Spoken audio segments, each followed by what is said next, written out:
Welcome to our Poop Scoop Monday. I am so excited to have you guys join me today. If you're joining for the first time, my name is Dr. Islam, and yes, I am your poop guru. Yay! Let's see if we can get applause here. All right, guys. So if you're joining for the first time, there we go. Thank you. I'll take credit for that. So if you are joining me for the first time, my name is Dr. Islam. I'm a board certified gastroenterologist trained at the Mayo Clinic. Every Monday, I go live on my social media streams, answer your questions you guys have. I want you to think of this as your own personal office hours. If you haven't already, don't forget to smash that like button. Like, share, and subscribe. I want to see if we can get to 20 likes on today's live stream. If you haven't already, let me know if you're watching this live or on the replay, because I want to hear where my audience is at as well. So we have a great show today. Let me put the comments on. Let me see if I have it on here. Did I put it on here? Let me go ahead and tell you what we will be talking about today. So we will be talking about a couple things. So number one, I want to talk to you about a new format coming up. Number two, we'll talk about 3 things I would do today to better my health. Number 3, we'll talk about how to relieve constipation if you take a medication that causes constipation, for example, an opiate. We'll talk about that. Number 4, we'll talk about my take on digestive enzymes, and I'll talk about, can mineral oil help out with your poo, and any questions you guys have live as well. So thank you for joining me. So let me talk to you. I'm going to make some changes. So I am most likely going to stop doing the Poop Scoop Mondays as often as I am doing them. In reality, what I'm going to do is that I think I'm going to launch a podcast. Yes, I think I am. Let me know in the comments down below what you guys think. So hopefully we'll be launching this in the next couple of weeks, in which we'll be doing basically my question and answer session, maybe some interviews on a podcast stream, so we can hopefully get you guys information that you need. Now, I still may do the occasional live videos just to kind of get the interactions. I love talking to you guys, and so you guys can answer me questions as well. But we're going to be switching to more of a podcast, so stay tuned. We're going to drop that bomb, so to speak, in the next couple of weeks, so I'm excited to show that. If you want to learn more, don't forget to go to my webpage and go to my social media so we can hopefully get more information on that as well, so you can get more information. Let me know in the comments what you think about that. Let me know in the comments if you would rather me do a podcast, because I think we're going to hopefully get better information for that as well. The only sad thing for me is I won't be able to interact with my audience, but, you know, yeah, I think most people are used to the podcast format, so we'll plan for that. All right, so topic number 1. 3 things I would recommend today to help out with your health. So there are so many health things that you can do to get yourself feeling better, and a lot of my patients get confused about what are some of the things that are out there. So I'm of the opinion that I want to give you the 3 best things, the best bang for your buck, to help out when it comes to your health and to help out when it comes to your gut issues. Are you guys ready? All right. So number 1, I really would recommend making sure you put hydration as a priority. So a lot of us just don't feel good. We feel sluggish. We feel tired. We don't work out well. And it really comes down to how much water you are drinking. I can't emphasize this enough. So many people, including myself, we don't drink enough water. And I'll tell you, I don't do a good job of doing this myself. And I know this because I can tell when I don't drink enough water. I feel tired. My workouts aren't as good. I'm just not as mentally there, and I'm with it. And on the days that I fast, so for example, I fast every Monday and I don't drink water until about 6 p.m. I am a little bit more tired. I'm not mentally with it as I am on other days, especially when it comes down towards the nighttime. And so here's what I recommend. I want you to make sure you put hydration as a priority. I want to give you practical advice for that. Have 2 cups of water in the morning. Have 1 cup of water before each meal, and have 2 cups of water at the end of the day before you go to bed. How do you know if this is enough water? A couple of things you can kind of keep in mind. If you're getting up in the middle of the night, you're drinking too much water, unless you actually have a prostate issue, then go see a urologist. Number 2, just see how you feel. I know that when I do this, I feel so much better when it comes to my health, how I feel, and mentally my clarity as well. So I know we try to emphasize hydration, but really try and drink a lot of water. That's going to help out. That's tip number 1. All right, tip number 2, I really recommend to have as much nutrient-fit meals as you can. And I really want to emphasize the nutrient portion of that. So We can always eat food, and we all know that. But you need to make sure you have food that is good for you, that's going to make you feel better. These are foods that have a lot of fruits, a lot of vegetables, whole grains, really nutritiously packed foods. Aim for the rainbow when it comes to eating your foods, because this is the foundation of making you feel better. We are what we eat. And if you eat like crap, you're going to feel like crap. And there's no ifs, ands, or buts around it. You guys get that? But you really need to focus on really nutritious meals. And I would do this for every single meal. There are a lot of good foods that are out there that are full of nutrition. You just got to get them, eat them, and then you're going to be so surprised how much better you're going to feel. I made this change in my life. This is why I'm so passionate about this, because I did not used to be like this. I did not eat well. I was not eating to the best of my capabilities. I was feeling tired. I was feeling sluggish. I did not feel good. And I made a concerted effort to change how I ate. And I feel so much better now in my 40s than I did in my 20s. I have more energy. I'm more outgoing. Maybe I'll look better. I don't know. Maybe my wife will tell me otherwise, but I feel so much better. And that simple change of making that change in your diet makes such a dramatic improvement on how you're feeling. And I've literally had patients tell me that by changing their diet, a lot of their issues went away. Food is medicine, and make sure the medicine is good for you. Have that food. That is tip number 2. Tip number 3 is make an effort to do something physical every single day. We as humans are made to move. We are not made to sit here. Even though modern, workplaces makes us sit down all the time, we're not made for this. Make an effort to move every single day, whether it's working out, whether it's going for a walk, whether it's actually lifting weights. Make this effort. There's so many benefits with doing this. And guess what? It's free. You don't have to pay for a membership. It is literally the best medicine for you. It can help with depression, anxiety, stress. It can make you feel good. It can make you look good. And it's important for your health. So make an effort to move. I make a commitment to do this every single day. Here's what I do. So I get up early. I get up at 4:30 in the morning and I go for a 20-minute run every single day. A fast walk or a run. I do that every single day. And I work out 4 days a week on top of that. I actually lift heavy things and I go for long walks 3 days a week. I literally schedule this in my calendar. I actually have an appointment that has this on there because I know if it's on my calendar, I am committed to this. And I know that you can do this as well. Start off small. It doesn't have to be a big thing that you have to do, but make an effort to do something physical every single day. You will feel better, you'll look better, and your body will thank you as well. These are 3 things that I recommend to help out with your health. Comment down below. Let me know what you think. Would you add? Would you change? Have you tried these things? I would love to hear what you guys have to say. I want to see what you guys have to think about that as well. So guys, I hope that was helpful for you. Once again, I'm Dr. Islam, aka your poop guru and gut microbiome expert, board certified gastrologist trained at the Mayo Clinic. Come see us up at Gastro for all your GI needs. All right, who do we have here? Christina, thank you for watching from New Mexico. You are always on, and I appreciate you being on. Thank you. What else here? We have Marilyn, thank you for watching. You like the podcast? Thank you. We will do that. All right, guys, we have 2 likes. Let's aim for 10. 8 more likes. Let's see if we can do that.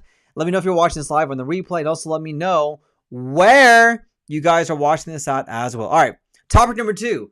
How do I relieve medication-induced constipation? All right, let's talk about this. So there are so many reasons why you're constipated. It could be a condition called IBS.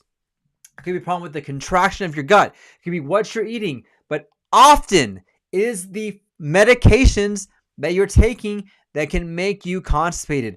What are the medications that are known to cause constipation? Let's talk about them. So blood pressure medications commonly can make you constipated, whether it's a medication called a beta blocker or a calcium channel blocker. These are medications to help out with your heart rate and blood pressure that can make you constipated. It could be a secondary side effect from that. Number 2, anti-anxiety medications can also, or antidepressant medications can also make you constipated. Both. So number 2, anti-anxiety and antidepressant medications can also make you constipated as well. Number 3, Pain medication, so anti-inflammatory medication, Aleve, naproxen, Advil, Motrin, can also make you constipation. But the most common cause for medication-induced constipation is another pain medication called the opiates. Opiates, I'm sure you've heard of, can really help out when it comes to pain. But one of the biggest side effects is that it can slow everything down in your gut, including your bowels. But it can slow down your stomach to cause reflux, nausea, upset stomach. It can slow down your small intestine to lead to a condition called small intestinal bacterial overgrowth, or SIBO, and it can slow down the colon, leading to constipation as well. So if you are taking a medication that has an opiate product in it, you actually may be constipated from that. So now we have to focus on that balance between relieving your pain when it comes to the opiates and dealing with the constipation. Now, it's easy for me as a GI doctor just to say, hey, forget about your pain, get you off that medication, and you will be able to have a bowel movement. But I know that pain is a real thing. And I also understand that some people, we cannot get them off their pain medication. So what do I recommend? Here are a couple things that I recommend. So number one, there are some natural things that you can do to help out with this. As always, hydration, fiber, magnesium, Miralax. These things work, they're effective, and they can help out with any sorts of constipation, even if it's medication induced. Now, not everyone's going to respond to this, but this is the first line treatment I recommend when it comes to helping out with constipation if you're taking a pain medication. Tip number two is that we actually have medications that are specifically used to treat what's called opioid-induced constipation, or OIC. How do they work? So we have these receptors both in our brain and our gut that the pain medications go to help alleviate the pain in your head, but actually as a side effect, it actually goes into the receptors in your gut to slow down your GI tract. And so the medications that we can give you actually will relieve the receptors being attacked or attached to in your gut, but not affect the pain perception in your brain. Meaning you will still have the pain relief without having the side effect of the GI issues that occur with that. So we have 4 main medications that treat opioid-induced constipation. They work in very similar ways by minimizing the receptors in your gut and not affecting the receptors in your brain as well. So in no particular order, we'll talk about them. So number one is sub-Q methyl-naltrexone, or Relistor. This is used, has been studied, it's effective, and is FDA approved to treat opioid-induced constipation. Now, the biggest issue I've had in my practice with this is sometimes it can be hard to get insurance approval for all of these, including this one. However, if we can use this, it really is an effective way to help out when it comes to constipation, and can really help out when it comes to dealing with this issue. Now, the biggest problem is that it's sub-Q, so some people may not like that. So if that's the case, we have 3 other oral medications we can give you instead. So another one is naloxegol. It's a pill, and the other name of this is called Movantik. This has also been studied in what's called opioid-induced constipation, and it also is very effective in helping out when it comes to these issues. Once again, the mechanism of action is the exact same. It affects the stuff going on inside the colon. It does not affect anything going on inside the brain, so it allows you to have pain relief, but does not cause you to have constipation. That's medication number 2. The third one is another medication called nalemedine. Can I say this right? Nalemedine. The other name for this is Symproic, Symproic. Once again, it's another medication that we use for opioid-induced constipation.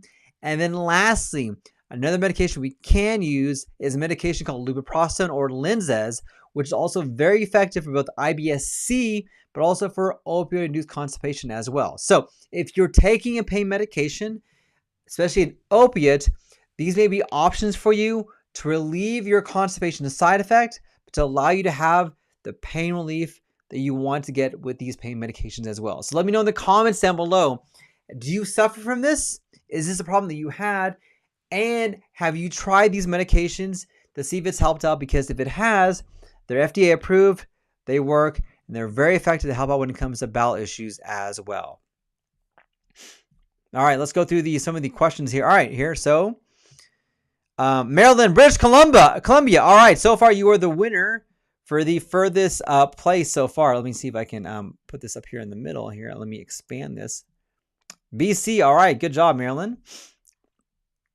Dan, thank you for watching. Ooh, triathlete. I want to try and do that. Rebecca from Ohio, thank you for watching as well. Jana, thank you for watching from Odell. Dan, Fermented Foods, I'm all on that as well. And you're on no meds, fantastic. Andy, thank you for watching Oklahoma City. Thank you for watching. I appreciate that. So I love that. It sounds good. All right, perfect. All right, good deal. All right.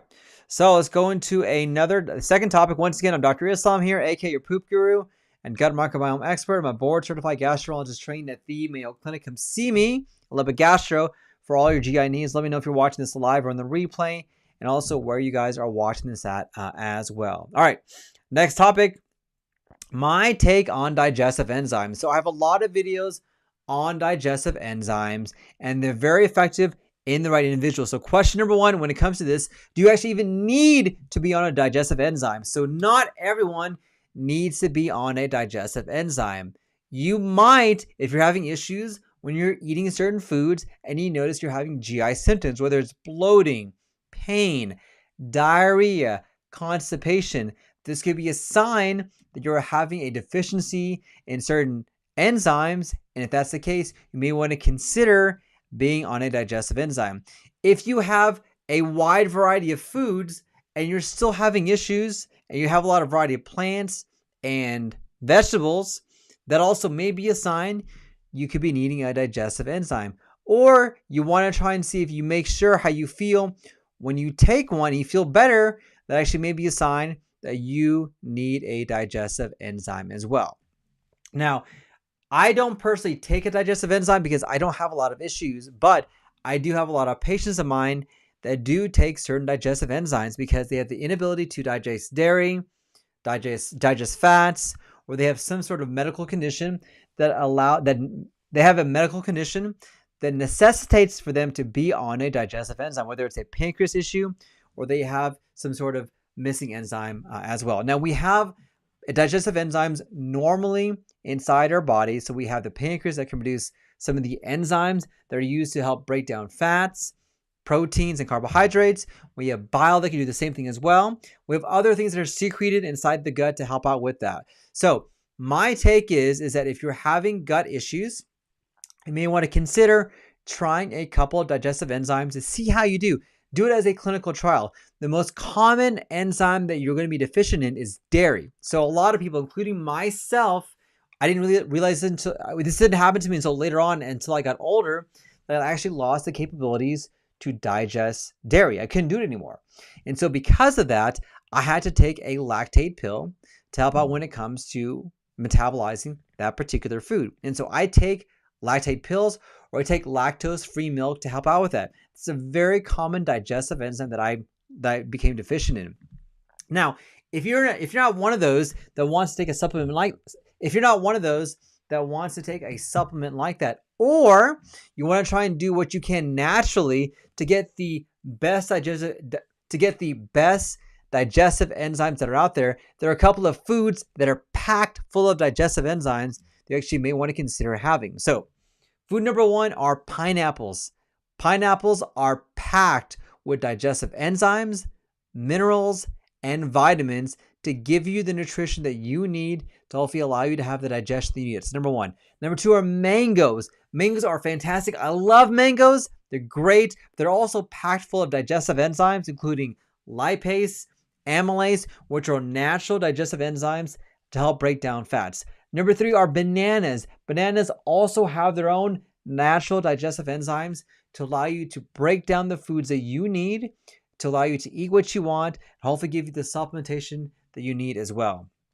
Another one are papayas. I love papayas, and these actually have probably one of the most amount of digestive enzymes in them to get you what you may be missing to hopefully allow you to help out when it comes to gut issues as well. And then lastly, honey. Honey itself actually have digestive enzymes in them to allow you to metabolize foods, to break them down and help out when it comes to gut issues. So if you're looking for natural ways to improve your digestive enzymes or to give you the supplementation that you need, try these foods, see if it helps out, and see if it can improve some of your gut issues as well. And if you're looking to see if you have a digestive enzyme you need to be tested for, come see me at Love Gastro. We can find out what's going on and hopefully get you taken care of. So my question for you guys, have you tried these things? Have they worked?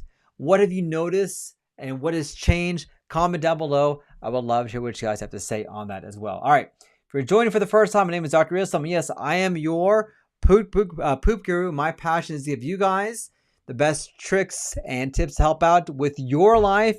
If you haven't already, let me know if you're watching this live on the replay. And also let me know where you guys are watching this at as well. All right. Perfect. That sounds good. All right. Last question that we'll talk about today that I got. Hey, Dr. Islam, can mineral oil help me poop? All right. Great question. Let me know in the comments down below if you've thought about using mineral oil as a way to help out when it comes to constipation. So mineral oil is a way to kind of help out. It's oil that's actually been distilled from petroleum. And actually it's odorless. And typically it can be tasteless as well. And it has been used for a long time when it comes to taking care of and dealing with constipation. And so a lot of my patients actually are on mineral oil to help out when it comes to their gut issues. What does the evidence say about this? Well, a couple of things. So number one, the idea is that you use actually mineral oil to help kind of lubricate what is going on inside your gut. It gives you the way to kind of allow things to pass through a lot easier and a lot cleaner, maybe without things that can be a little bit more harsh when it comes down to your colon. So it's literally a way to kind of smooth things on inside your GI tract. Think of it as kind of a non-stick spray that you use for your gut to allow things to pass through a lot easier and a lot more effectively. So how exactly should you use mineral oil and what are some of the side effects? So there are a couple of different ways that we can use mineral oil. One is an oral way in which you actually can swallow the mineral oil that's out there, or you can actually take this as an enema. Both ways have been shown and seen to help out when it comes to gut issues, help out when it comes to constipation. So if you take it the oral way, typical the dosage can range between 15 to 45 mLs. You take it once or twice a day. You can maybe add it to some water, some coffee to kind of help soothe things out and allow things to pass a little bit easier. You can also use it for an enema as well, which is a very effective and maybe safe way if you're having really bad issues with constipation. Sometimes we can also use mineral oil enemas when it comes to treating children who have issues when it comes to constipation as well. Either way, it can be very effective and can work. With everything in medicine, including natural options, there are some side effects you should be aware of. So with the oral ones, it may not taste that good. So whether you can have some bloating, discomfort, maybe some indigestion, it can maybe just be a little bit hard to take down as well. Sometimes you can also have a pneumonia, especially if you aspirate this or if you actually goes into your lungs. And for some people, they actually may be allergic to the oral form of mineral oil, in which you can have an allergic reaction to that. You have very similar reactions sometimes with the enema version as well, except for obviously because you're using it in the bottom, you're going to have more localized infection that can occur there. You can have loose stools. You can have more oily stools. Sometimes it can actually cause diarrhea as well. But by and large, it tends to work really well. And in the right patient, I would recommend using mineral oil as part of the treatment regimen that I recommend when it comes to helping out with constipation. So if you want to try this, always make sure to speak to your doctor about whether this may be the best option for you, because you may not be in a situation or you may not have the right condition in which we would recommend using mineral oil to help out when it comes to your constipation and your gut issues as well. All right, guys, I think that is the end of today's live. I want to thank you for watching. If you haven't already, don't forget to smash that like button, like, share, and subscribe. And if you haven't already, don't forget to subscribe to this channel and newsletter where you can get great tips and tricks like you're learning in today's video. And thank you for watching. Don't forget, let's talk about poop and come see me Love Gastro for all your GI needs. I look forward to seeing you guys on future videos.